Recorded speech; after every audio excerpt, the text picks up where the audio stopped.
박민호 씨, 당신이 어제 그 여자랑 마신 와인값? 그거 다 내 골프장 매출로 잡혔어. 고맙게 잘 쓸게. 회장님? 지배인, 지금 누구 보고 회장님이라고 하는 거야. 수천만 원짜리 와인을 들이키며 거들먹거리던 남편이 그대로 바닥에 주저앉았습니다. 그의 눈앞에는 낡은 가구라며 무시했던 아내가 수십 명의 경호원을 거느린 채 서늘한 미소를 짓고 있었습니다. 박민호 씨, 당신이 어제 그 여자랑 마신 와인값? 그거 다 내 골프장 매출로 잡혔어. 고맙게 잘 쓸게.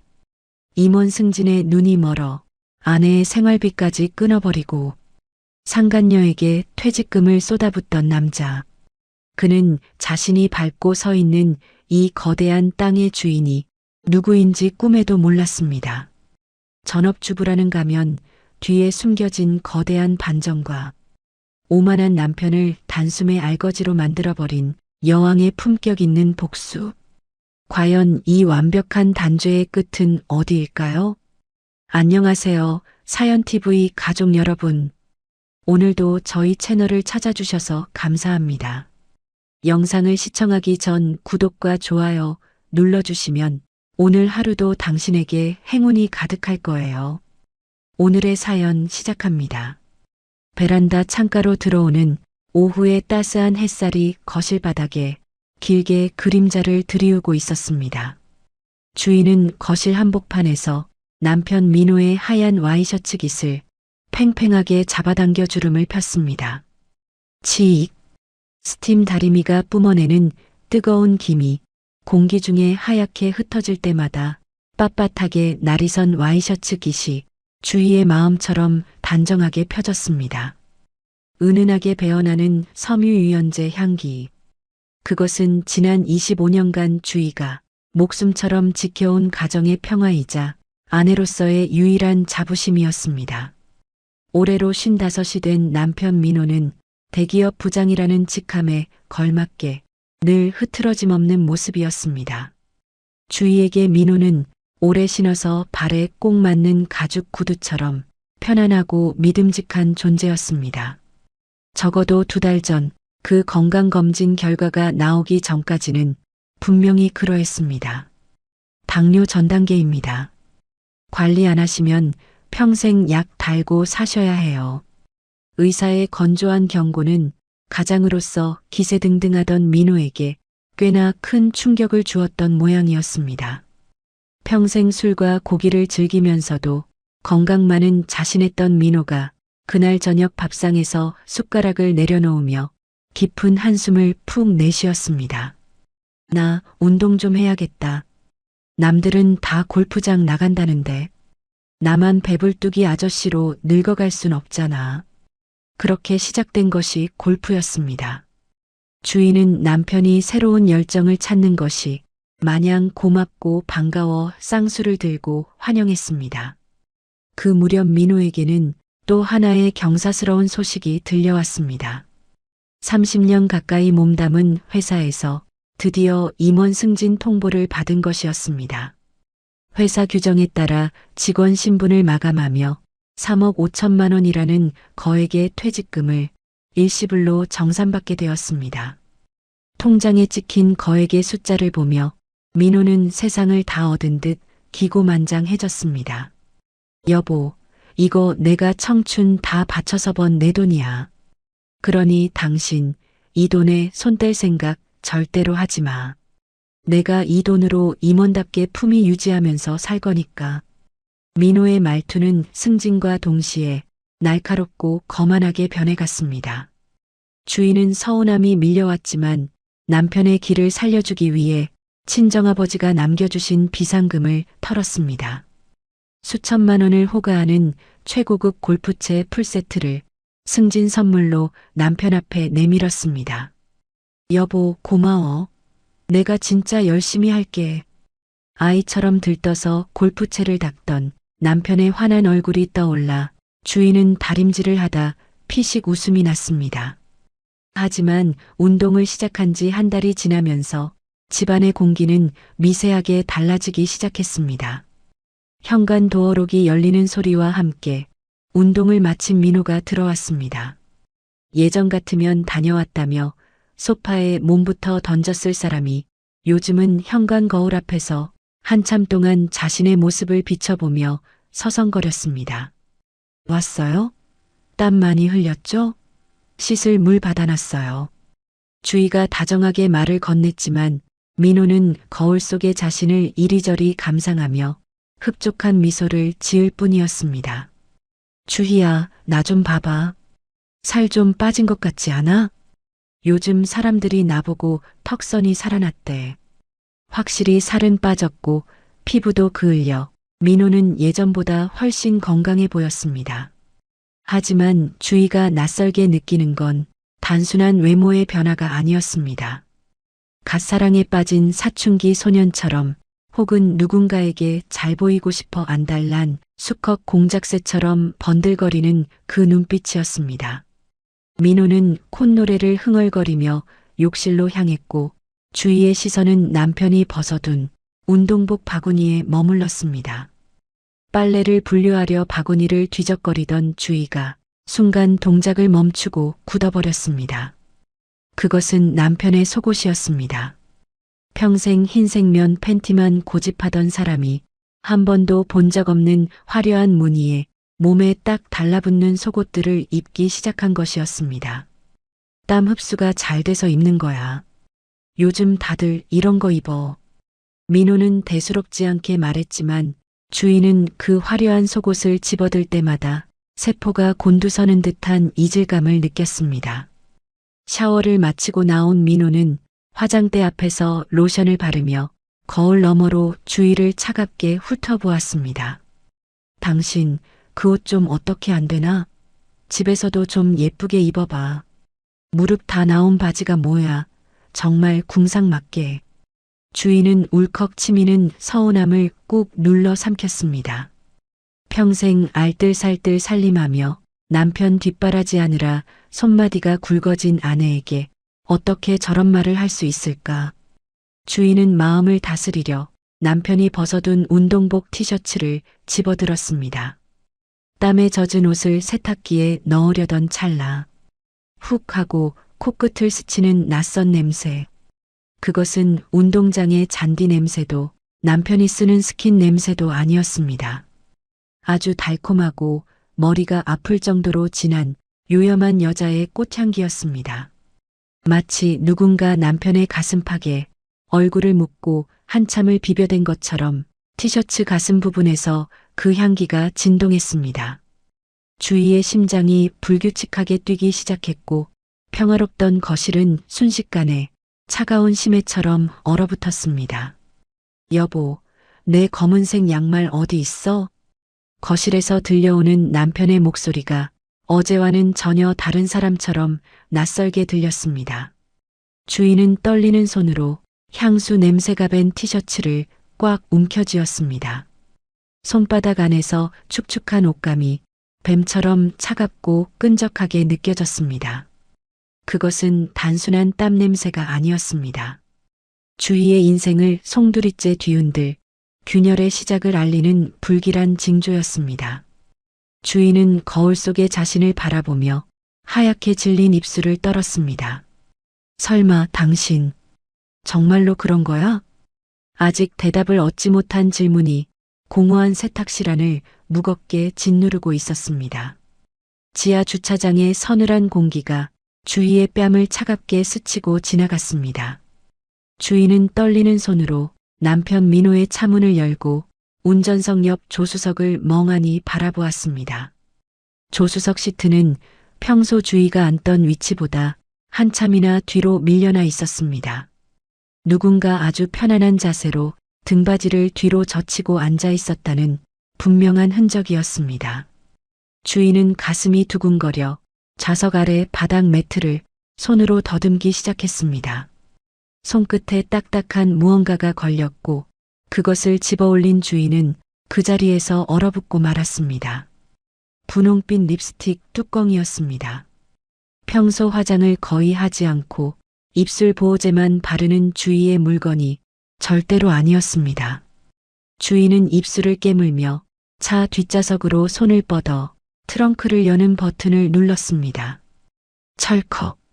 트렁크가 열리는 소리가 지하 주차장의 정적을 깨뜨렸습니다. 주인은 차 뒤편으로 걸어가서 열린 트렁크 안을 샅샅이 뒤졌습니다. 온갖 세차 용품과 잡동사니들이 어지럽게 널려있는 구석진 곳에 커다란 천뭉치가 보였습니다. 주희가 그 천을 걷어내자 화려한 꽃무늬가 그려진 낯선 여성용 골프백이 모습을 드러냈습니다. 주희는 숨이 막히는 기분을 느끼며 골프백에 달린 네임택을 확인했습니다. 그곳에는 최세련이라는 이름이 날카로운 칼날처럼 선명하게 박혀 있었습니다. 골프백 지퍼를 열어보니 민호의 것과 똑같은 무늬로 맞춘 짝꿍 골프 장갑이 들어 있었습니다. 최세련, 당신이 누구길래? 우리 남편 차에 당신 가방이 숨겨져 있는 거야. 주인은 무너지려는 다리에 힘을 주고 운전석으로 돌아가 앉았습니다. 그리고 차 안에 설치된 내비게이션 최근 기록을 하나씩 눌러보았습니다. 남편이 업무를 보러 간다던 시간마다 유명한 골프장이나 회사가 아닌 외곽의 예쁜 카페와 호텔들이 가득하게 저장되어 있었습니다. 주인은 혹시나 하는 마음에 앞유리에 달린 블랙박스를 확인하려고 손을 뻗었습니다. 하지만 있어야 할 저장 장치는 누군가 고의로 빼낸 듯 빈 구멍만 덩그러니 남아 있었습니다. 민호가 증거를 없애기 위해 치밀하게 움직였다는 사실에 주인은 온몸에 소름이 돋았습니다. 주인은 다시 트렁크 쪽으로 가서 아까 미처 보지 못한 고급스러운 종이 가방을 하나 더 찾아냈습니다. 그 안에는 주희가 평생 한 번도 가져본 적 없는 화려한 명품 목도리가 들어 있었습니다. 목도리 사이에는 작은 편지 봉투가 있었고 그것을 열자 민호의 글씨가 나타났습니다. 나의 여신 세련에게 오빠가. 글자 하나하나가 주희의 눈을 찔렀고 심장을 난도질하는 기분이었습니다. 주희는 차가운 주차장 바닥에 그대로 주저앉아 입을 막고 울었습니다. 흑, 으윽. 남편을 위해 뒷바라지하며 자신을 위해서는 10,000원짜리 티셔츠 한 장 벌벌 떨며 샀던 세월이 억울했습니다. 임원이 되었다며 거들먹거리던 남편이 그 피 같은 퇴직금을 상간녀의 선물을 사는데 쓰고 있었다니. 주인은 배신감과 모멸감에 주먹으로 바닥을 내려치며 통곡했습니다. 한참을 울던 주인은 문득 거울에 비친 자신의 얼굴을 보았습니다. 눈물로 범벅이 된 초라한 여자가 도끼 어린 눈빛으로 자신을 보고 있었습니다. 주인은 옷에 묻은 먼지를 털고 일어나 차 안의 흔적들을 제자리에 두었습니다. 아직은 남편에게 들키면 안 된다는 생각에 숨을 고르며 마음을 다스렸습니다. 집으로 돌아온 주인은 평소와 다름없이 쌀을 씻고 남편이 좋아하는 고기 반찬을 만들었습니다. 저녁 늦게 들어온 민호는 식탁에 앉아 뻔뻔하게 소리쳤습니다. 여보, 나 배고파. 밥 줘. 주인은 아무 내색 없이 정성스럽게 차린 밥상을 내밀었습니다. 오늘 운동은 재미있었어요? 민호는 주희의 눈을 피하며 국물을 한 모금 들이켰습니다. 뭐 그냥 비즈니스지. 임원들끼리 어울리는 게 쉬운 줄 알아? 민호는 밥을 먹으면서도 휴대폰을 손에서 놓지 않고 연신 누군가와 문자를 주고받으며 킥킥거렸습니다. 주인은 그런 남편을 바라보며 속으로 피눈물을 삼키고 또 삼켰습니다. 박민호, 당신의 그 가증스러운 연기. 내가 어디까지 참아줄 수 있는지 시험하는 거야? 주희의 눈빛은 이미 차갑게 식어 남편의 정수리를 뚫어버릴 듯 매서웠습니다. 밥상이 치워지고 밤이 깊었지만 주희의 머릿속은 복잡한 계획으로 가득했습니다. 남편이 씻으러 들어간 사이 주희는 거실 소파에 앉아 남편의 뒷모습을 뚫어지게 노려보았습니다. 이제 주희에게 남은 것은 가정주부로서의 헌신이 아니라 배신자를 처단하겠다는 서늘한 복수심뿐이었습니다. 민호는 아무것도 모른 채 콧노래를 부르며 방으로 들어갔습니다. 주인은 거실 불을 끄고 어둠 속에서 남편의 휴대폰이 있는 곳을 조용히 응시하며 때를 기다렸습니다. 폭풍 전야의 고요함이 집안 가득 무겁게 내려앉고 있었습니다. 주인은 가슴속에 품은 칼날을 더욱 날카롭게 갈며 새벽을 기다렸습니다. 이제 곧 판도라의 상자가 완전히 열릴 시간이 다가오고 있었습니다. 주인은 어둠 속에서 소리 없이 중얼거렸습니다. 당신이 내 인생을 망쳤으니 나도 당신 인생을 끝내줄게. 그 목소리는 귀신보다 더 차갑게 텅 빈 거실을 울리고 사라졌습니다. 깊은 밤의 정적이 내려앉은 집안에 남편 민호의 규칙적인 코고는 소리만이 거실까지 낮게 깔리고 있었습니다. 그날 새벽 2시 주인은 소파에서 몸을 일으켜 남편이 충전기에 꽂아둔 휴대폰을 침 삼키는 소리조차 내지 않고 집어들었습니다. 주인은 까치발을 들어 화장실로 들어가 문을 조용히 잠그고 변기 뚜껑 위에 앉았습니다. 차갑게 식은 휴대폰 화면을 켜자 평소와 다른 잠금 화면이 주위를 가로막았습니다. 민호는 부부 사이에 비밀이 없어야 한다며 평생 공유해오던 번호를 임원 승진 이후 몰래 바꿔버린 것이었습니다. 주인은 손끝을 부르르 떨며 민호가 평소에 자주 쓰던 숫자들과 상간녀의 이름 이니셜을 조합해 수십 번의 번호를 입력하기 시작했습니다. 딸깍. 마침내 잠금이 해제되며 남편의 은밀한 사생활이 눈부신 빛과 함께 쏟아져 나왔습니다. 주인은 메신저 앱을 열었고 가장 위에 고정되어 있는 골프 여신 세련이라는 대화방을 발견했습니다. 그곳을 누르자마자 나타난 대화들은 주위의 심장을 날카로운 얼음 송곳으로 사정없이 후벼 파는 듯 했습니다. 민호는 주위를 향해 집에 있는 일꾼이 감시가 심해서 힘들다거나 말 안 통하는 낡은 가구 같은 여자라며 입에 담지 못할 비하 발언을 쏟아내고 있었습니다. 상간녀 최세련은 그런 민호에게 자기야, 이번에 정산받은 퇴직금으로 나 가방 사줄 거지?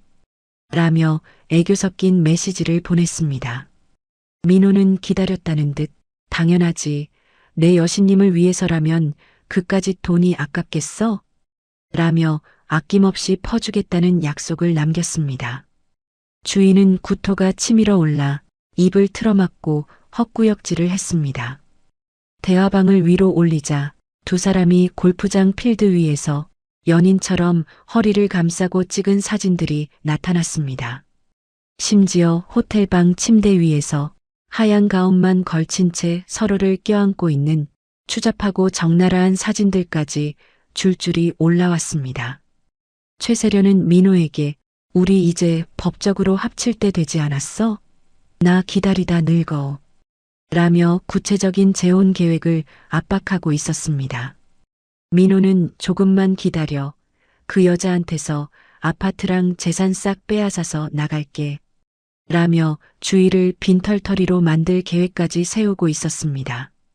주인은 눈앞이 캄캄해지고 세상이 무너져 내리는 충격에 화장실 바닥으로 미끄러지듯 주저앉았습니다. 하지만 주인은 이대로 쓰러질 수 없었습니다. 정신을 가다듬은 주인은 남편의 휴대폰에 담긴 모든 대화 내용과 치욕스러운 사진들을 하나도 빠짐없이 자신의 휴대폰으로 전송하기 시작했습니다. 전송 완료를 알리는 숫자들을 확인하며 주인은 가슴속에 뜨거운 용암이 끓어오르는 걸 느꼈습니다. 모든 증거를 확보한 주인은 남편의 휴대폰 기록을 깨끗이 지우고 다시 거실 충전기에 몰래 꽂아두었습니다. 어느덧 거실 창밖으로 푸르스름한 새벽빛이 번지고 있었지만 주희의 인생은 이미 칠흑 같은 어둠 속에 갇혀버렸습니다.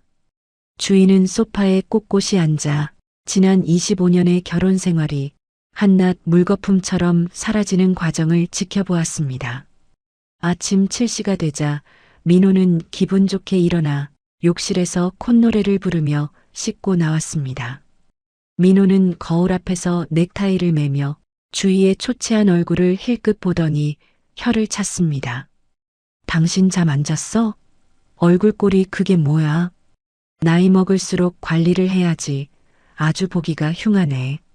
민호는 가증스러운 말투로 주위를 깎아내리며 아무렇지도 않게 출근 가방을 챙겼습니다.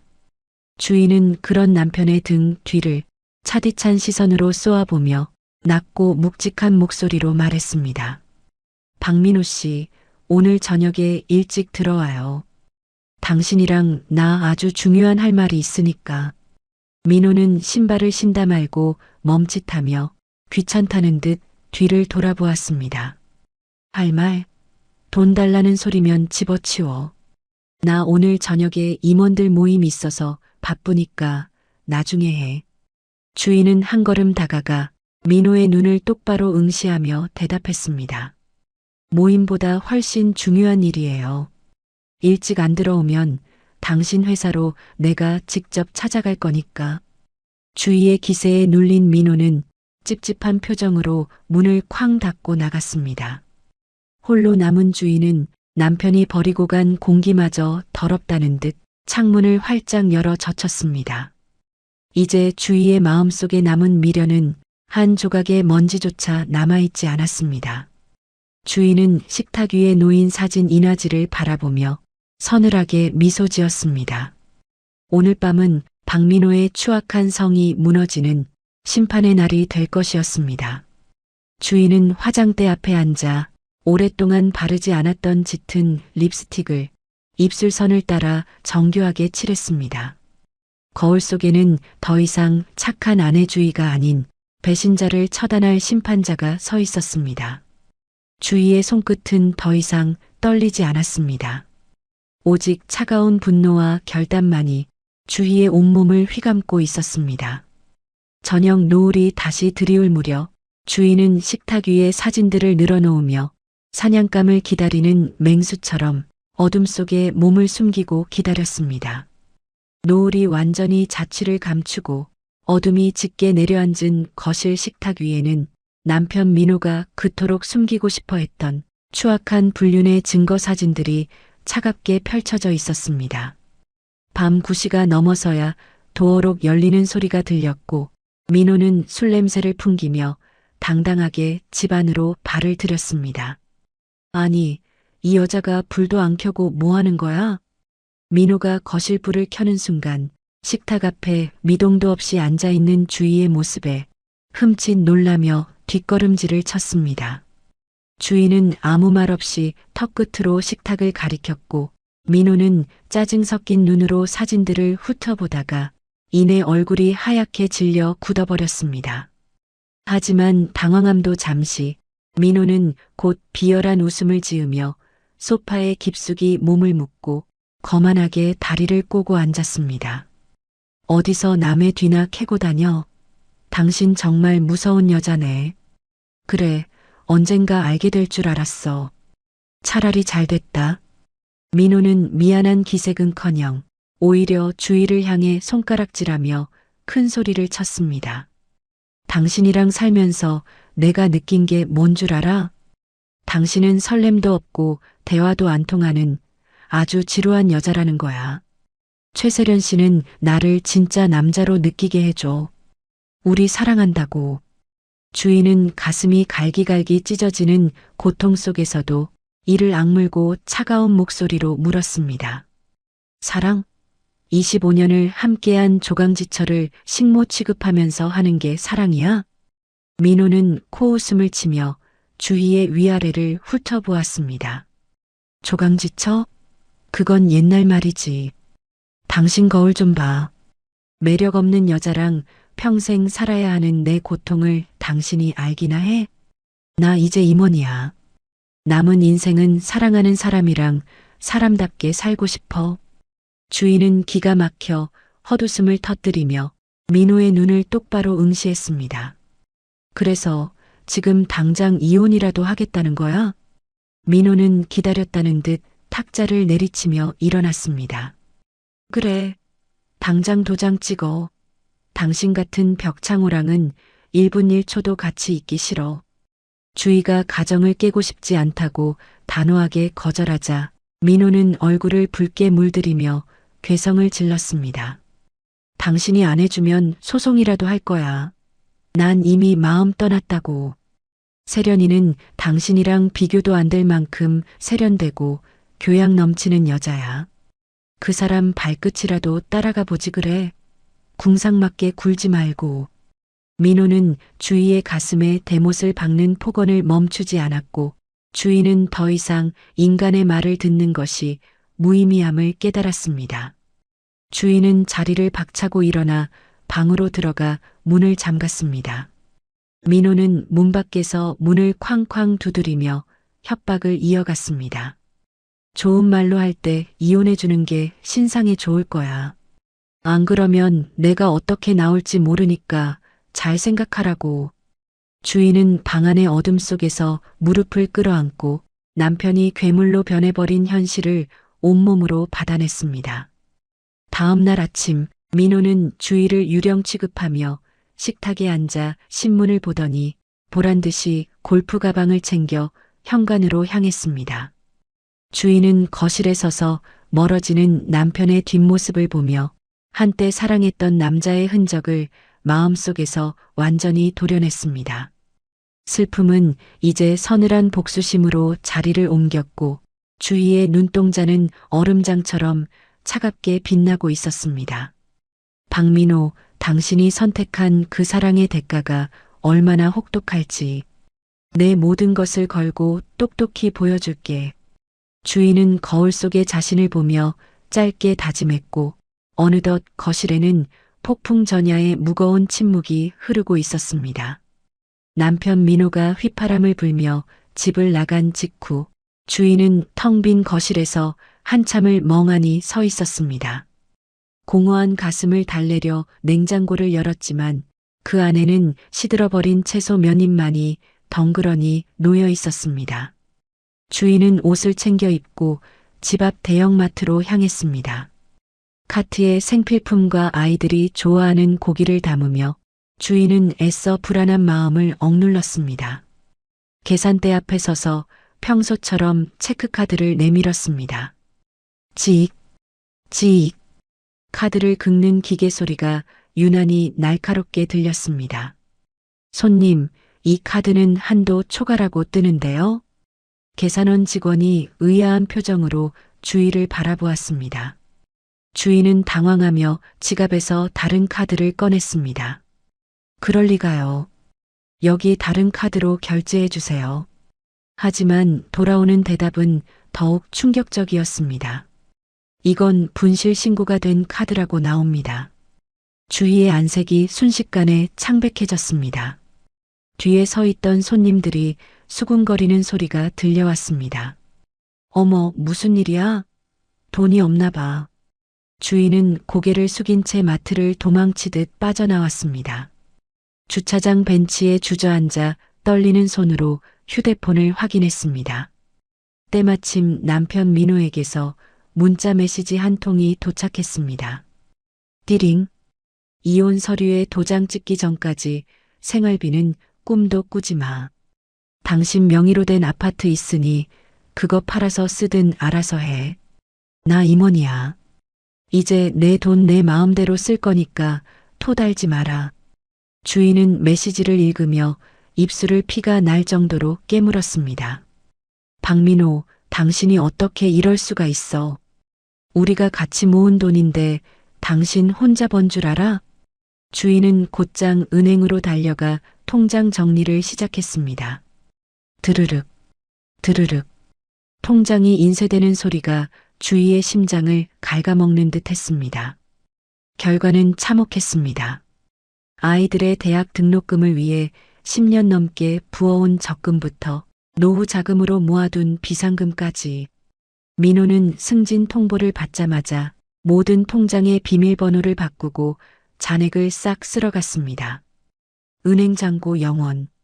주희는 허탈한 웃음을 터뜨리며 은행 로비 의자에 주저앉았습니다. 하. 정말 대단하네, 박민호. 날 굶겨 죽여서라도 제 발로 나가게 만들겠다, 이거지? 그때 주희의 휴대폰이 다시 진동했습니다. 아들 준우였습니다. 엄마, 아빠가 왜 내 적금 통장 해지했어? 무슨 일 있는 거야? 아들의 떨리는 목소리에 주인은 가슴이 미어지는 것 같았습니다. 준우야, 미안해. 엄마가 다 해결할게. 걱정하지 마. 주인은 눈물을 닦으며 목소리를 가다듬었습니다. 아빠랑 조금 오해가 있어서 그래. 엄마 믿지? 전화를 끄는 주희의 눈에는 서늘한 도끼가 서리기 시작했습니다. 집으로 돌아온 주인은 불도 켜지 않은 채 식탁에 앉았습니다. 어둠 속에서 주인은 민호가 했던 말들을 하나하나 되새겼습니다. 매력 없는 여자랑 사는 게 고역이다. 당신은 그냥 낡은 가구 같은 존재야. 주인은 주먹을 부들부들 떨며 혼잣말을 내뱉었습니다. 박민호, 당신은 큰 실수를 한 거야. 내가 아무것도 없는 빈 껍데기인 줄 알았지? 당신이 준 이 모멸감 수천 배로 돌려줄게. 주인은 자리에서 일어나 안방 장롱 깊숙한 곳을 뒤졌습니다. 낡은 상자 안에서 먼지 쌓인 서류 뭉치를 꺼냈습니다. 그것은 돌아가신 친정아버지가 주희에게만 남겨준 유산 서류였습니다. 민호가 기죽을까봐 평생 비밀로 붙여왔던 주희의 진짜 얼굴. 주인은 서류 봉투를 어루만지며 차갑게 미소 지었습니다. 당신이 뺏어간 그 푼돈에 벌벌 떨고 있을 줄 알았겠지. 이제 내 차례야. 기대해, 박민호. 주인은 거실 불을 환하게 켰습니다. 환한 불빛 아래 주희의 얼굴은 더 이상 절망에 빠진 아내가 아니었습니다. 치밀하고 냉혹한 복수자의 표정 그 자체였습니다. 주인은 주방으로 가서 물 한 잔을 단숨에 들이켰습니다. 그리고는 식탁 위에 놓인 민호의 칫솔을 쓰레기통에 던져버렸습니다. 내 집에서 내 돈으로 산 물건들 쓰고 있는 것도 오늘이 마지막이야. 당신이 사랑한다는 그 여자랑 길바닥으로 나앉게 해줄게. 주희의 목소리가 텅 빈 집안을 서늘하게 울렸습니다. 창밖으로는 폭우가 쏟아지기 시작했습니다. 마치 주희의 분노가 하늘에 닿아 터져버린 것만 같았습니다. 주인은 밤새 잠을 자지 않고 서류들을 정리했습니다.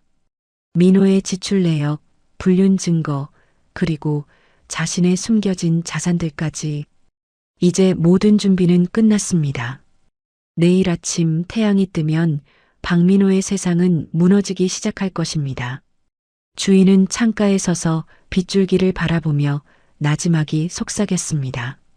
박민호, 지옥에 온 걸 환영해. 다음 날 아침, 주인은 평소 입던 낡은 티셔츠가 아닌 장롱 깊숙이 보관했던 남색 정장을 꺼내 입었습니다. 거울 속에 비친 자신의 모습이 낯설었지만 주희의 눈빛만큼은 그 어느 때보다 날카로웠습니다. 주인은 집에서 멀리 떨어진 시내 중심가의 은행 비밀 금고실로 향했습니다. 차가운 금속 냄새가 진동하는 금고실 안에서 주인은 떨리는 손으로 육중한 철문을 열었습니다. 그곳에는 돌아가신 친정아버지가 유일한 자식인 주희에게 남긴 거대한 유산 서류들이 잠들어 있었습니다. 주인은 노란 서류 봉투를 꺼내어 그 안에 담긴 빳빳한 주식 증서들을 하나씩 살폈습니다. 아버지, 제가 너무 오래 잠재워뒀죠. 민호 씨 자존심 세워주겠다고 제가 바보같이 살았어요. 주희의 입술이 미세하게 떨리며 과거의 기억들이 파노라마처럼 스쳐 지나갔습니다. 수도권에서 가장 예약하기 힘들다는 최고급 회원제 골프장인 더 로얄 컨트리 클럽. 그곳의 지분 100%가 담긴 주식 증서 위에는 박주희라는 이름 세 글자가 선명하게 박혀 있었습니다. 주인은 서류를 품에 꼭 안고 골프장 총지배인에게 전화를 걸었습니다. 잠시 후 시내의 한적하고 고급스러운 카페에서 백발이 성성한 노신사가 주희를 기다리고 있었습니다. 더 로얄 컨트리 클럽의 실무를 총괄하는 김총 지배인이었습니다. 김총 지배인은 주희가 들어오자마자 자리에서 벌떡 일어나 허리를 90도로 숙였습니다. 회장님, 정말 오랜만입니다. 어찌 이리 연락도 없이 지내셨습니까? 주인은 조용히 자리에 앉으며 찻잔을 매만졌습니다. 김총 지배인님, 그동안 고생 많으셨어요. 이제 제가 직접 경영에 참여하려고 합니다. 김총 지배인은 깜짝 놀라며 안경을 고쳐 썼습니다. 아니, 그동안은 전문 경영인에게 다 맡기시고 사모님으로만 사시겠다고 하더니 갑자기 무슨 심경의 변화라도 있으신 겁니까?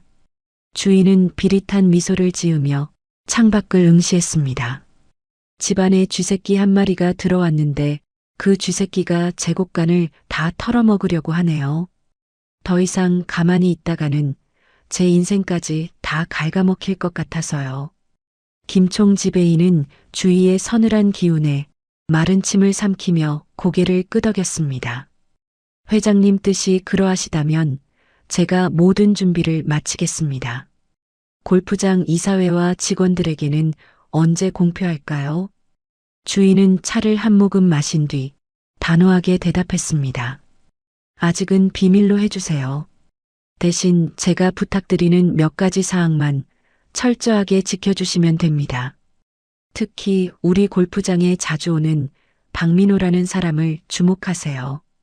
주인은 김총 지배인에게 남편 민호와 상간녀 최세련의 특징을 상세히 설명했습니다. 카페를 나온 주인은 곧장 법률사무소로 향했습니다. 주인은 유능하다고 소문난 이혼 전문 변호사를 마주하고 앉아 준비해온 남편의 불륜 증거물들을 테이블 위에 펼쳐놓았습니다. 변호사님, 저는 이 남자를 그냥 이혼시켜줄 생각이 없습니다. 가진 것 하나 없이 알거지로 만들어서 쫓아낼 겁니다. 변호사는 사진들을 훑어보며 고개를 끄덕였습니다. 증거가 워낙 확실해서 위자료 청구는 문제 없습니다만 재산 분할이 관건이겠군요. 주인은 차갑게 웃으며 말했습니다. 재산 분할요? 그건 걱정 마세요. 남편 퇴직금은 건드리지 않을 겁니다. 대신 지금 살고 있는 아파트를 제 명의로 완전히 돌리는 조건을 걸어주세요. 변호사가 의아한 표정으로 물었습니다. 퇴직금이 꽤 큰 액수인데 그걸 포기하시겠다고요? 주인은 확신에 찬 목소리로 대답했습니다. 네, 그 돈은 박민호가 마음껏 쓰게 내버려 두세요. 그 돈이 그 사람을 가장 높은 곳까지 끌어올렸다가 가장 처참하게 떨어뜨리는 미끼가 될 테니까요. 주인은 이혼 소장을 작성하고 법원에 접수하기 전 남편에게 전화를 걸었습니다. 뚝. 한참 만에 전화를 받은 민호의 목소리는 여전히 고압적이고 짜증이 섞여 있었습니다. 아, 왜 또 전화질이야? 내가 생활비 없다고 했지. 주인은 일부러 힘없고 떨리는 목소리로 연기를 시작했습니다. 여보, 나 이제 지쳤어요.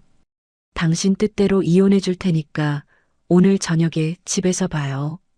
민호는 뜻밖의 대답에 잠시 침묵하더니 기분 좋은 듯 쾌재를 불렀습니다. 오, 이제야 말이 좀 통하네. 진작 그럴 것이지.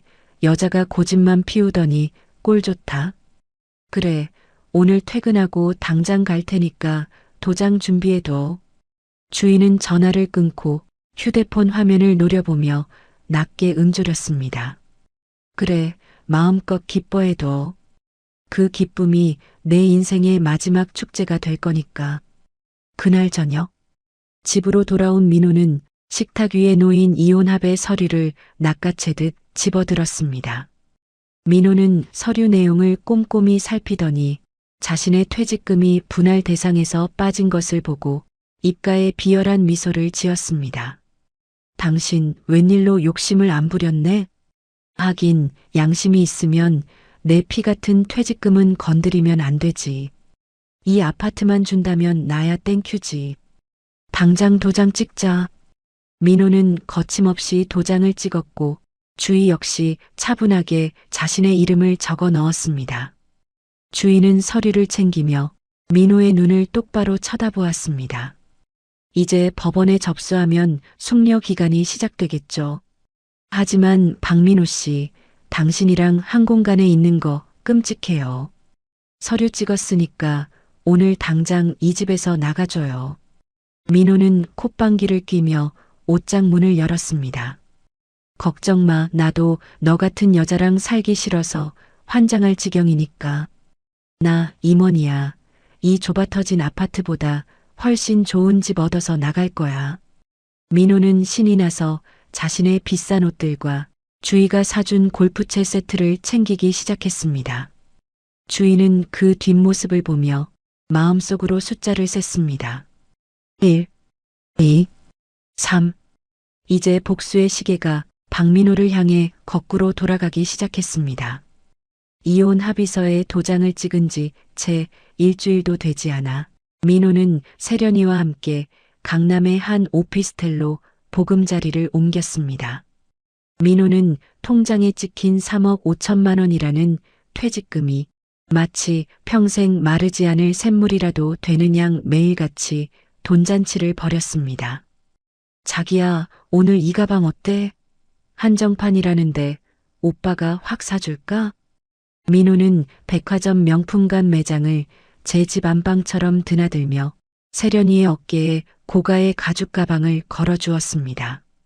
세련이는 민호의 목을 껴안으며 콧소리를 냈습니다. 어머, 오빠 정말 최고야. 역시 대기업 임원은 급이 다르네. 근데 자기야, 우리 맨날 쇼핑만 하지 말고 우리 수준에 맞는 곳 가서 골프도 좀 치자. 세련이는 민호의 와이셔츠 깃을 매만지며 눈웃음을 살살 쳤습니다. 수도권에서 제일 좋다는 더 로얄 컨트리 클럽, 거기가 그렇게 좋다며? 거기는 돈만 있다고 가는 게 아니라 인맥이랑 수준이 맞아야 한다던데. 민호는 그곳이 얼마나 예약하기 힘든 사교의 장인지 잘 알고 있었지만 세련이 앞에서 차마 못한다는 말을 할 수는 없었습니다. 당연하지. 오빠 인맥이 어디까지 뻗어 있는지 내가 아직 모르는구나. 거기 예약하기가 하늘의 별 따기라는데 내가 오늘 당장 해결해 볼게. 민호는 큰 소리를 쳤지만 사실은 마음이 조마조마했습니다.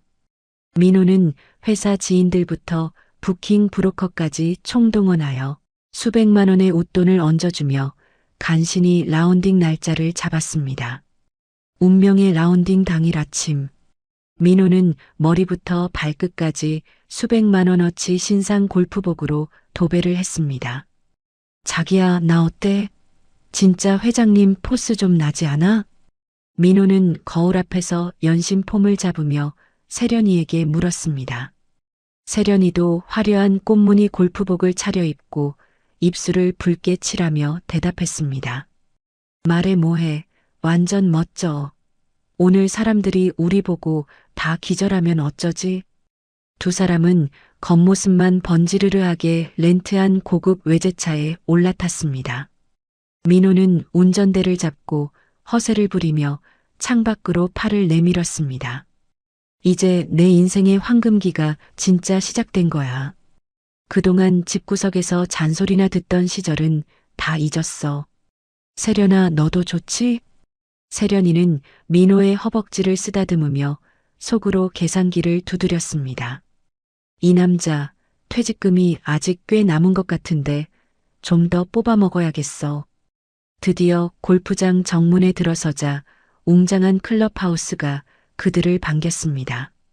민호는 차 키를 직원에게 거만하게 던지며 명령했습니다. 어이, 차 조심해서 주차해. 기스 하나라도 나면 책임질 거야. 클럽하우스 로비에 들어선 민호는 직원을 향해 버럭 소리를 질렀습니다. 여기 예약 확인해. 박민호 상무라고 전해라. 직원들은 민호의 무례한 태도에 당황하면서도 깍듯하게 안내했습니다. 네, 손님. 예약 확인되셨습니다. 락커로 안내해 드리겠습니다. 세련이는 화려한 로비를 둘러보며 우아한 척 걸음을 옮겼습니다. 자기야, 역시 여기가 물이 좋네. 저기 지나가는 사람 시계 좀 봐. 두 사람은 자신들에게 닥칠 폭풍은 꿈에도 모른 채 낙원에 온 기분이었습니다. 오늘 라운딩 끝나고 여기서 제일 비싼 코스 요리로 먹자. 민호는 세련이의 손을 꼭 잡으며 승리감에 도취된 표정을 지었습니다. 그 시각 골프장 회장실에서는 주희가 창문 너머로 들어오는 민호의 차를 내려다보고 있었습니다. 주희는 차갑게 식은 커피 잔을 내려놓으며 김총 지배인에게 물었습니다. 김 지배인님, 모든 준비가 끝났습니까? 김총 지배인은 주희의 뒤에서 정중하게 대답했습니다. 네, 회장님. 말씀하신 대로 아주 특별한 무대를 마련해 두었습니다. 주희는 비열한 웃음 대신 서늘한 분노를 눈빛에 담았습니다. 좋아요. 박민호가 그토록 원하던 그 수준이라는 걸 오늘 뼈저리게 느끼게 해줘야죠. 주희의 목소리는 칼날처럼 날카롭게 집무실을 가로질렀습니다. 민호와 세련이가 들뜬 마음으로 필드를 향해 나가는 그 순간 주희는 자리에서 일어나 우아한 정장 재킷에 단추를 채웠습니다. 낙원이라 믿었던 그곳이 민호에게는 생지옥이 될 시간이었습니다. 주위의 걸음걸이마다 복수의 그림자가 길게 늘어지고 있었습니다. 화창한 가을 햇살이 내리쬐는 필드 위로 민호와 세련이는 전동차에 앉아 마치 왕과 왕비라도 된 듯 거드럭거리고 있었습니다. 민호는 담당 도우미에게 5만원권 지폐 몇 장을 팔랑거리며 내밀었습니다. 어이, 오늘 우리 세련이 기분 안 상하게 옆에서 황제처럼 보자 잘해라. 알았어? 팁은 두둑하게 챙겨줄 테니까. 도우미는 곤혹스러운 표정을 지으면서도 억지 미소를 지으며 고개를 숙였습니다. 민호는 첫 번째 홀 티박스에 올라 주희가 사준 최고급 드라이버를 힘껏 휘둘렀습니다. 깡! 경쾌한 소리와 함께 공이 멀리 날아가자 세련이는 폴짝폴짝 뛰며 손뼉을 쳤습니다. 어머, 자기야 나이스 샷.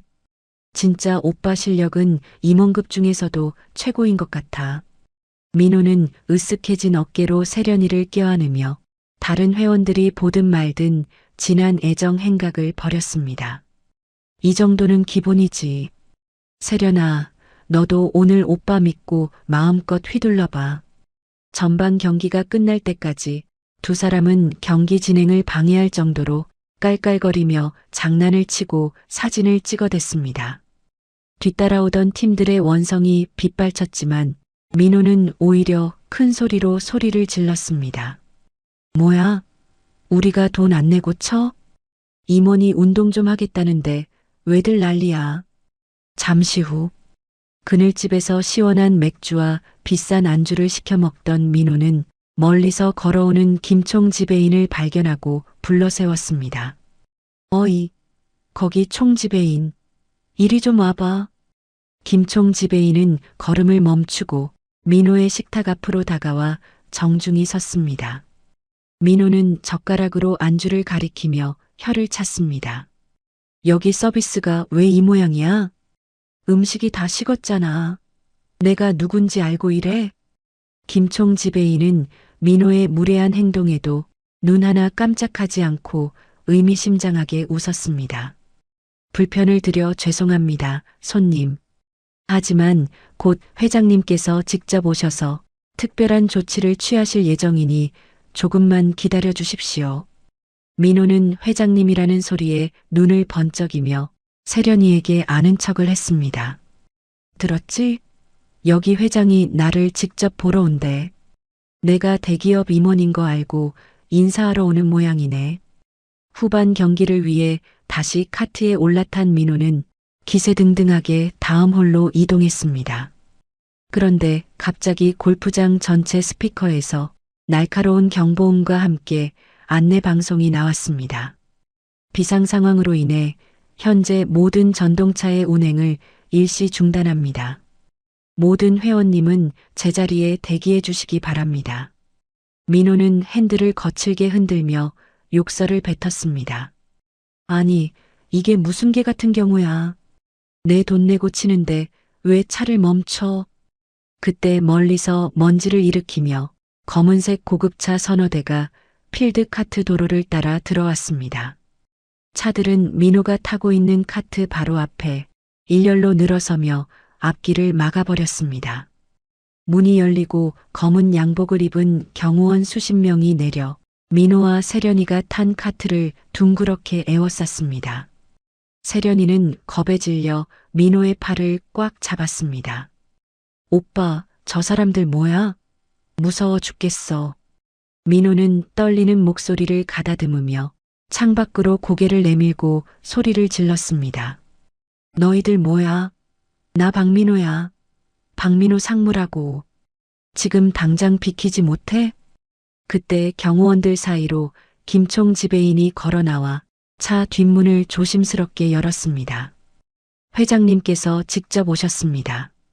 얘를 갖추어 주십시오. 주변에서 구경하던 회원들이 웅성거리기 시작했고 민호는 침을 꼴깍 삼키며 차 안에서 내릴 주인공을 기다렸습니다. 드디어 고급 차 안에서 세련된 정장 바지를 입고 선글라스를 낀 여인이 우아한 몸짓으로 대지에 발을 내디뎠습니다. 민호는 그 여인의 실루엣을 보는 순간 온몸의 피가 거꾸로 솟구치는 기분을 느꼈습니다. 어딘가 아주 낯익은 하지만 절대로 이곳에 있어서는 안 될 그 사람의 모습이었습니다. 여인은 천천히 민호의 카트 앞으로 걸어와 선글라스를 벗으며 서늘한 미소를 지었습니다. 여자가 천천히 선글라스를 벗자 민호는 자신의 눈을 의심하며 카트 운전대를 잡은 손을 바들바들 떨었습니다. 박주혜, 당신이 여기 왜 있어? 민호는 헛것을 본 사람처럼 입을 쩍 벌린 채 주위의 이름을 멍하니 은조렸습니다. 집에서 낡은 실내복만 입고 부엌대기 노릇이나 하던 아내 주희가 수십 명의 경호원을 거느리고 서 있는 모습에 민호는 다리에 힘이 풀려 카트 바닥으로 주저앉았습니다. 옆에 있던 세련이가 당황하며 민호의 팔을 흔들어댔습니다. 자기야, 이 여자 아는 사람이야? 누구길래 오빠를 이렇게 쳐다봐? 주인은 차가운 미소를 지으며 세련이를 향해 우아하게 고개를 까닥였습니다. 안녕하세요. 박민호 씨 아내였던 사람입니다. 그리고 지금 당신들이 서 있는 이 땅, 더 로얄 컨트리 클럽의 진짜 주인 박주희입니다. 주인이라는 말에 민호와 세련이의 얼굴은 순식간에 흙빛으로 변하며 사색이 되었습니다. 주변에서 구경하던 회원들은 어머 저분이 그 유명한 은둔 회장님이었어? 라며 웅성거리기 시작했습니다. 주인은 민호를 향해 한 걸음 다가가 경멸이 담긴 눈빛으로 그를 내려다보았습니다. 박민호 씨, 당신이 원하던 수준 맞는 삶이 이런 거였어? 내 아버지가 나한테 물려준 이 골프장에서 내 돈으로 산 골프채 휘두르며 허세 부리는 거? 민호는 믿을 수 없다는 듯 고개를 가로저으며 지배인을 향해 고함을 질렀습니다. 지배인, 이거 다 연극이지? 이 여자가 무슨 회장이야? 평생 살림만 하던 여자라고. 김총 지배인은 민호를 한심하게 쳐다보며 주희에게 결제 서류 파일을 정중히 올렸습니다. 회장님, 이 무례한 손님들을 어떻게 처리할까요? 주인은 서류를 건네받아 민호의 발치에 던져버렸습니다. 내 아버지가 30년 넘게 일군 이 신성한 곳에 내가 버린 쓰레기들이 굴러다니는 꼴은 더는 못 보겠네. 상황 파악이 빠른 세련이는 주위의 엄청난 배경을 눈치채고는 민호의 손을 차갑게 뿌리치며 뒷걸음질을 쳤습니다. 뭐야, 이 남자 진짜 부자가 아니었어? 마누라가 회장인데 쫓겨난 알거지였던 거야? 세련이의 눈빛이 순식간에 계산적으로 변하는 걸 주인은 놓치지 않고 비웃음을 날렸습니다. 최세련 씨, 당신도 참 불쌍한 여자야. 남의 가정 파탄 내면 신분 상승이라도 할 줄 알았니? 여기서 웃으며 공치면 천벌 안 받을 줄 알았어? 주위의 호통에 세련이는 쥐구멍이라도 찾고 싶은 듯 얼굴을 가리고 고개를 푹 숙였습니다. 민호는 뒤늦게 정신을 차리고 주희의 바짓가랑이를 잡으려 바닥을 기었습니다. 주희야, 내가 미쳤었어. 내가 잠시 눈이 멀어서. 여보, 한 번만 기회를 줘. 응? 주희는 벌레를 보듯 민호를 쳐다보며 구두굽으로 그의 손을 가차없이 밀어냈습니다. 박민호, 당신이 임원 승진했다고 자랑하던 그 자리, 내가 손가락 하나만 까딱해도 날아가는 자리인 거 몰랐지? 내일 아침 당신 책상이 남아있을지 기대해도 좋아. 주희의 선언에 민호는 넋이 나간 채 텅 빈 눈으로 허공을 바라보았습니다. 복수는 이제 막 절정을 향해 치닫고 있었습니다. 민호가 바닥에 엎드린 채 주희의 구두 끝을 붙잡으려 비굴하게 손을 뻗었습니다. 주희는 소름이 끼친다는 듯 치맛자락을 획 걷어올리며 뒤로 물러섰습니다. 김지배인님, 뭐 하시는 겁니까? 이 무례하고 지저분한 두 사람, 당장 내 눈앞에서 치워버리세요. 그리고 오늘부로 이 두 사람을 우리 골프장 영구 출입 금지 명단에 올리세요. 주위의 서리빨 같은 명령이 떨어지자마자 대기하고 있던 건장한 경호원들이 달려들었습니다. 경호원들은 민호와 세련이의 양팔을 마치 짐짝을 낚아채듯 거칠게 움켜쥐었습니다. 민호는 버둥거리며 필드가 떠나가라 비명을 질렀습니다. 아, 이거 놓지 못해. 내가 누군지 알아. 주희야, 여보, 내가 잘못했어. 제발 한 번만 살려줘. 하지만 주희는 단 한 번의 눈길도 주지 않고 우아하게 등을 돌려 차를 향해 걸어갔습니다. 수많은 골프장 회원들이 휴대폰을 꺼내 이 치욕스러운 광경을 영상으로 담기 시작했습니다. 어머, 저 남자 아까 그렇게 갑질을 하더니 꼴 좋네. 상간녀랑 같이 쫓겨나는 거야? 세상에나 망신도 이런 망신이 없네. 사람들의 수군거림과 비웃음 소리가 민호의 귓가에 송곳처럼 박혔습니다. 경호원들은 민호와 세련이를 질질 끌고 가 골프장 정문 바깥 아스팔트 바닥으로 쓰레기를 던지듯 내동댕이 쳤습니다. 철퍼덕. 민호와 세련이는 흙먼지를 뒤집어 쓴 채 길바닥에 볼품없이 널브러졌습니다. 한참 동안 정신을 못 차리던 세련이가 먼저 몸을 일으키더니 민호를 매섭게 노려보았습니다. 그러고는 씩씩거리며 다가와 민호의 뺨을 향해 손바닥을 사정없이 휘둘렀습니다. 찰싹. 아, 이 미친 인간아. 내 마누라가 골프장 주인이라며. 그런 것도 모르고 나한테 돈 있는 척, 잘난 척을 해? 너 때문에 나까지 전국적으로 망신당했잖아. 이 사기꾼 같은 놈아. 민호는 얼떨떨하게 뺨을 감싸주며 세련이의 바짓가랑이를 붙잡았습니다. 세련아, 너 왜 이래? 우리 사랑하잖아. 내가 비록 지금은 이래도 나 아직 임원이야. 퇴직금도 남았어. 세련이는 비열한 웃음을 지으며 민호의 손을 구두굽으로 콱 짓밟았습니다. 사랑? 웃기고 있네. 돈 없는 너 같은 늙은이를 내가 왜 만나? 임원? 아까 그 여자가 하는 말 못 들었어? 너 내일이면 모가지야. 세련이는 민호가 빌렸지만 운전대는 자신이 쥐고 왔던 외제차 운전석으로 날쌔게 몸을 날려 올라탔습니다. 철컥. 민호가 조수석 문을 열려고 했지만 세련이는 이미 문을 굳게 잠가버린 뒤였습니다. 차 안에는 민호의 지갑과 휴대폰, 그리고 주희가 선물했던 수천만 원짜리 골프채까지 모든 짐이 실려 있었습니다. 세련이는 창문을 조금 내리고 침을 뱉으며 소리쳤습니다. 이 차랑 내 짐들은 그동안 내 시간 뺏은 위자료로 알게. 어디 가서 내 이름 한 번만 더 꺼내면 그땐 정말 죽을 줄 알아. 부앙. 외제차는 매정한 엔진 소리를 내뿜으며 민호를 홀로 남겨둔 채 도로 위로 사라졌습니다. 민호는 찢어진 옷을 부여잡고 먼지를 뽀얗게 뒤집어 쓴 채 차 뒤를 쫓아갔습니다. 아, 최세련. 거기 안 서. 내 돈. 내 지갑 내놔. 하지만 차는 이미 점이 되어 보이지 않았고 민호는 텅 빈 길바닥에 주저앉아 아이처럼 엉엉 울며 통곡했습니다. 자신의 모든 것을 바쳐 사랑한다고 믿었던 여자가 자신의 마지막 남은 재산까지 털어 도망가는 뒷모습을 보며 민호는 비로소 지옥이 시작되었음을 깨달았습니다. 골프장 안에서 이 모든 상황을 감시 화면으로 지켜보던 주인은 비로소 가슴속 웅어리가 씻겨 내려가는 기분이었습니다. 주인은 김지배인이 건네는 따뜻한 차를 마시며 창밖의 평화로운 필드를 응시했습니다.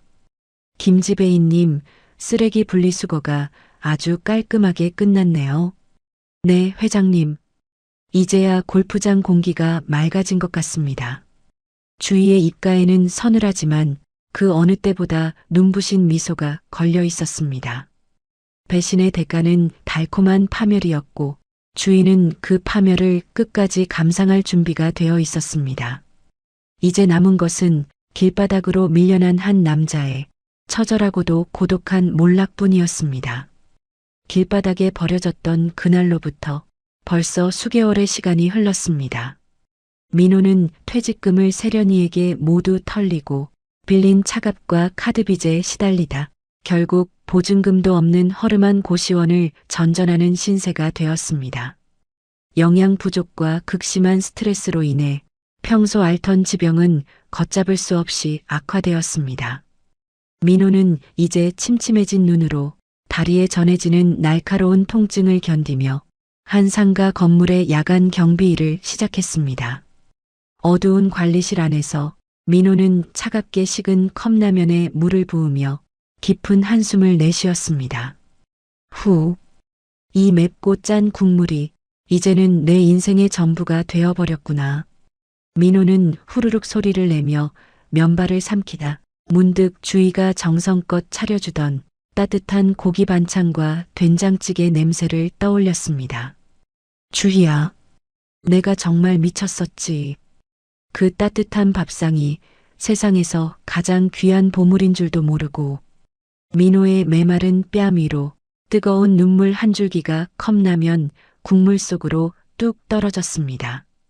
그때 관리실 구석에 놓인 낡은 텔레비전 뉴스에서 익숙한 얼굴이 화면을 가득 채웠습니다. 올해의 존경받는 기업인 상 시상식 현장이었습니다. 화면 속에는 최고급 실크 드레스를 입고 기품 넘치는 모습으로 단상에 오른 주희가 서 있었습니다. 주희는 환한 조명을 받으며 당당하고 위엄 있는 목소리로 소감을 말했습니다. 성공의 비결은 정직과 신뢰입니다. 가장 가까운 사람을 속이지 않는 것, 그것이 경영의 시작이죠. 민호는 텔레비전 화면을 향해 떨리는 손을 뻗어보았지만 주희는 닿을 수 없는 먼 곳의 별처럼 빛나고 있었습니다. 아, 주희야. 내 마누라 주희야. 민호는 가슴을 쥐어뜯으며 오열했지만 돌아오는 건 차가운 관리실의 정적뿐이었습니다. 한편 주희는 골프장 경영을 안정 궤도에 올려놓은 뒤 아들 준우 부부와 함께 해외 리조트에서 꿈같은 휴식을 즐기고 있었습니다. 주희는 더 이상 누군가의 그림자가 아닌 자신의 이름 석자로 빛나는 삶이 얼마나 소중하고 아름다운지 온몸으로 느끼고 있었습니다. 엄마, 이번 여행 정말 좋네요. 그동안 고생만 하셨는데 이제는 정말 행복하게 지내세요. 준우가 건네는 시원한 주스를 마시며 주희는 아들의 손을 꼭 잡았습니다. 그래 준우야.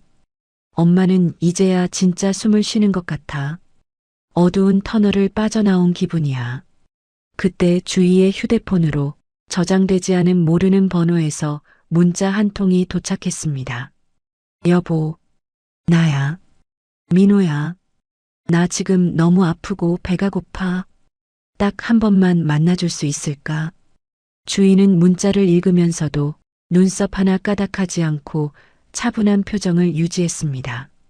주희는 한때 자신의 전부였던 남자의 마지막 국어를 일말의 망설임도 없이 삭제 버튼을 눌러 지워버렸습니다. 박민호 씨, 당신의 시간은 그날 정문 밖에서 끝났어. 주인은 휴대폰을 가방에 넣고 탁 트인 푸른 바다를 향해 고개를 돌렸습니다. 과거의 상처는 이제 단단한 굳은 살이 되어 주위를 더 이상 아프게 하지 않았습니다. 주인은 책상 위에 놓인 가족사진 액자에서 남편의 모습이 담긴 부분을 과감히 접어버렸습니다. 액자 속에는 이제 주희와 아들, 그리고 며느리의 환한 웃음만이 가득했습니다. 주인은 그 사진을 어루만지며 그 어느 때보다 눈부시고 평화로운 미소를 지었습니다. 복수의 끝은 허무함이 아니라 자신을 되찾은 자의 고요한 승리였습니다. 주인은 지평선 너머로 저무는 태양을 보며 자신의 찬란한 내일을 향해 우아하고 힘찬 발걸음을 내디뎠습니다. 오늘 주희의 사연 어떻게 들으셨나요? 가장 가까운 사람에게 받은 배신은 세상 그 어떤 칼날보다 아픈 법입니다. 하지만 주희 씨는 그 아픔에 주저앉는 대신 자기 자신을 지키는 단단한 갑옷으로 만들어냈습니다. 누군가의 아내로 혹은 누군가의 엄마로 살아가며 자신의 이름 석자를 잊고 계시지는 않나요? 나를 무시하는 사람에게 보여줄 가장 큰 복수는 상대를 파멸시키는 것보다도 내가 보란 듯이 행복해지는 일일지도 모릅니다. 이제 여러분도 주희 씨처럼 가슴속 깊이 묻어두었던 여러분만의 진짜 이름을 다시 불러보세요. 당신은 그 자체로 충분히 귀하고 언제든 다시 피어날 수 있는 아름다운 꽃입니다. 오늘 사연 속 남편처럼 곁에 있는 소중함을 잃어버리는 어리석은 사람이 없길 바라며 사연TV는 여기서 인사드리겠습니다. 이야기를 끝까지 들어주신 분이 계시다면 잘 들었다고 댓글 하나만 남겨주세요. 사연TV는 오늘 하루도 여러분의 마음에 사랑과 행복이 가득하길 바랍니다. 감사합니다.